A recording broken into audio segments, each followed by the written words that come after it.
8 মাসের গর্ভবতী সোনালী বিবিকে বাংলাদেশে পুশব্যাক করে দিল্লি পুলিশ। কলকাতা হাইকোর্টে মামলা করে সোনালীর পরিবার। জিজ্ঞাসা বাংলাদেশে সোনালীর প্রসব হলে কি হবে, বিতর্কের মধ্যে নয়া মোড়। আমাদের পলিটিক্যাল এডিটর আশিস চট্টোপাধ্যায় রয়েছেন সরাসরি নিউজরুম থেকে। আশিস দা, এই বিষয়ে নতুন করে যে তথ্য আমরা পাচ্ছি, যে বিতর্ক তৈরি হয়েছে, কোন জায়গায় দাঁড়িয়ে এখনো পর্যন্ত এই বিষয়ে কি তথ্য উঠে আসছে? দেখো, এই সোনালী বিবি এবং তার পরিবারকে বাংলাদেশে পুশব্যাক করা হয়েছিল 26শে জুন। আমাদের কাছে আজ সকালে এক মর্মান্তিক খবর আসছে। সেটা হচ্ছে তারা বেশ কিছুদিন, প্রায় 2 মাস বাংলাদেশের সীমান্তে অবস্থান করবার পরে তাকে গতকাল রাতে বাংলাদেশ পুলিশ অ্যারেস্ট করেছে। তাদের বিরুদ্ধে অভিযোগ তারা অবৈধ অনুপ্রবেশকারী। বাংলাদেশ পুলিশের তরফ থেকে জানানো হয়েছে সোনালী বিবি, তার স্বামী দানিশ শেখ এবং তাদের 8 বছরের শিশু সন্তান, 8 বছরের সন্তান, সেই ছেলে, এই 3 জনকেই অ্যারেস্ট করা হয়েছে।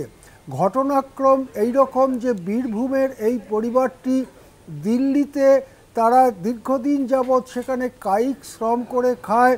সোনালী বিবি সেখানে গৃহ পরিচারিকার কাজ করতেন, দানিশও কিছু কাজ করতেন, ছোটো মোটো কাজ করে তারা বেঁচে থাকবার চেষ্টা করতেন। হঠাৎই 26শে জুন তাদেরকে দিল্লি পুলিশ অ্যারেস্ট করে। তারপরে তাদেরকে বাংলাদেশ সীমান্তে নিয়ে এসে বাংলাদেশের দিকে পুশব্যাক করে দেওয়া হয়।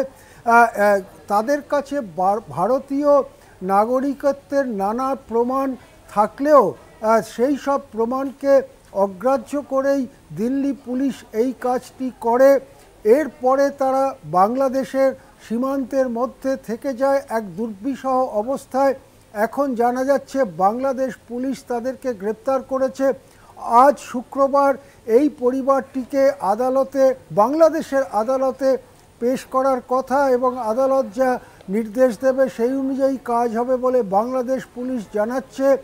এদিকে কলকাতা হাইকোর্টে সোনালী দানিশদের পরিবার হেভিয়াস কর্পাস মামলা করেছেন। হেভিয়াস কর্পাস মামলার অর্থ হচ্ছে যার সম্পর্কে বা যাকে খুঁজে পাওয়া যাচ্ছে না তাকে চোখের সামনে এনে প্রশাসনকে দাঁড় করাতে হবে। সেই মামলা হাইকোর্টে চলছে, শুনছেন বিচারপতি তপব্রত চক্রবর্তী এবং ঋতব্রত কুমার মিত্র।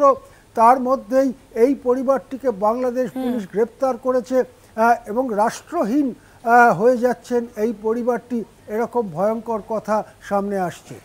ধন্যবাদ জানাবো আপনাকে। সরাসরি ছিলেন আমাদের কলকাতা টিভির পলিটিক্যাল এডিটর আশিস চট্টোপাধ্যায়।